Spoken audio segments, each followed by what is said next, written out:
What's up, fellas? How you doing, man? Antonelli here.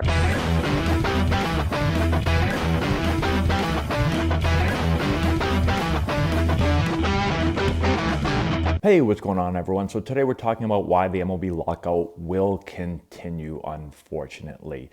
So we're going to look at Trevor May and some of the comments he made on his Twitch channel. Trevor May, relief pitcher for the New York Mets, played 7 years in the big leagues. And he was on Twitch and he started talking about the negotiations, the lockout, talked about Rob Manfred and his thoughts. And it's always, I think, important to look at players and their opinions because a lot of players talk with each other and they have a pretty good insight into what's going on kind of behind the scenes that we don't get to see.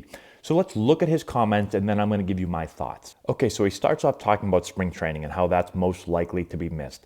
He said players don't get paid during spring training, so there isn't any urgency to get players back to playing. Now, here's the interesting part about Rob Manfred and his thoughts on good faith negotiations. So he said he and his team, all the executives, are going to leverage everything.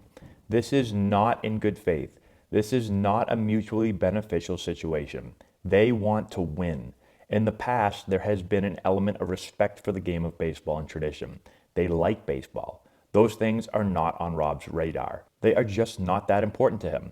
It's just that simple. He just doesn't really think about the fan as a fan. He just doesn't really think about the player as people. And he thinks about all of us as a dollar sign, and he wants to move the pieces in order to maximize the number of dollar signs that go to his bosses. That is just the way that it is. It's just very transactional. I just know he does this over and over and over and over and leaks. And it's all just manipulation and it's all just a chessboard move. It's just this big chess game, and the chess game needs to go to the very, very, very end to get the maximum benefits for the owners.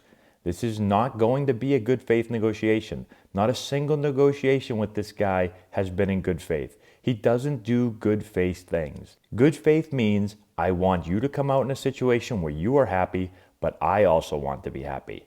This is more of, he goes, as long as I'm happy, I don't care if you're happy. That's the way that it's being approached. Good faith needs to stop being said. It's bad faith. Good faith doesn't exist. Stop acting like it was even a possibility. It's not the way he operates. Okay, so let's start off with this. I'm going to talk about negotiations for a second from my perspective, running a business, Antonelli Baseball. And really, we can all think about this. Whether you own a business or not, life is really about negotiations. We make negotiations every single day. Whether it's in business, it's with your family, it doesn't really matter. Just people in general. Negotiations are always happening. These negotiations just happen to have billions of dollars on the line. So when I enter a negotiation, let's say for my business, Antonelli Baseball, I enter that negotiation with the understanding of a few things. I'm trying to help my business be as successful as possible. So when I go into the negotiation, I know exactly what I want or what I'm hoping to get out of this negotiation. But number two is that I also understand that the person that I'm negotiating with is also trying to do what's best for their business. And so they're going into this negotiation trying to get something, and they're hoping that they're ending up with it at the end of this negotiation. So we're going to go back and forth, and we're going to try to end up somewhere in the middle. Now, do I want it to be more on my side than their side? Yes, I do. So technically, we're probably not going to end up right in the middle. I'm hoping to end up more on my side. But I don't go into the negotiation saying, I want everything. I want to crush this person and dominate them. I want them to have nothing at all. If I don't get everything, then I don't win, and I have to win. I have to win at every single negotiation that I enter. And I'm not going to stop until I get everything. Now, if I did this, would I win some negotiations? Yes. There'd be some negotiations where I would absolutely crush someone. There'd be a few people that would let me just absolutely crush them and I would win. But there'd be a lot of people, a real lot of people where they wouldn't allow me to do this. And so negotiations would probably end pretty quickly with them saying, you know what? We'll go find someone else to negotiate with. And so we'd get nothing accomplished, and then I'd have to move on and try to find someone else that would allow me to absolutely crush them in negotiations again. So I don't approach negotiations like this, but I've been in enough of them, and I have come into contact with people that think like this. That's the way they enter negotiations, where they want to absolutely dominate every little tiny thing. They want to win. They don't give a you-know-what about you. They only care about themselves. And they'll do whatever they need to do to absolutely crush you. And whether it's maybe they just can't see that they're trying to dominate you in this negotiation, or they just don't care. Either way, there's certain people that this is how negotiations go. And it seems to me that this is the way Trevor May feels about Rob Manfred. And if he feels this way, then I'm sure there's a lot of players that feel this way. And when people feel this way and are in negotiations, things typically don't end very well in my experience. That's all I have. Let me know what you think in the comment section below. What did you think about his comments?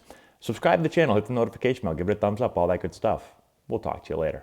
If you've got hitters that you're looking to improve before the start of next season, this is essential for you. Matt Antonelli here, former Major League player, first-round pick, and college coach.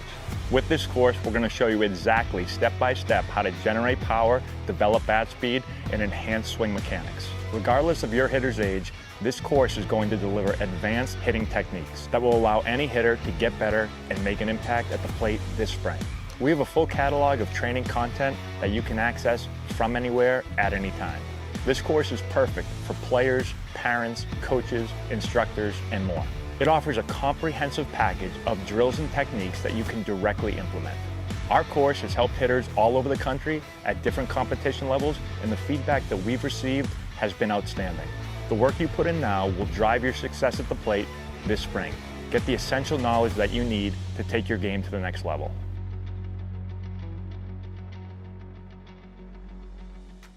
I've put the link in the description if you want to go check it out.